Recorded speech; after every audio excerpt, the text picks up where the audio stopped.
सकाळच्या धावपळीत स्वतःकडे लक्ष देणं खूप गरजेचं आहे, खास करून हिवाळ्यात. सकाळी आरशात पाहते आणि स्वतःला म्हणते, आजचा दिवस चांगला जाईल.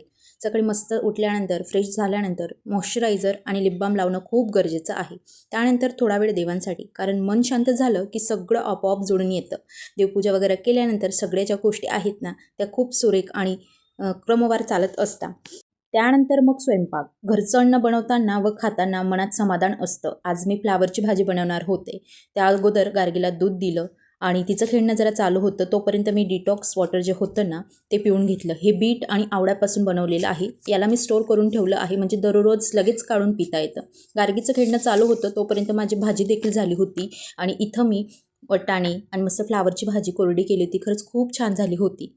ही माझी साधी सकाळ आहे, पण हीच मला आहे ना दररोज बळ देऊन जाते. तुमची सकाळ कशी सुरू होते मला नक्की कळवा. Thank you for watching. बाय.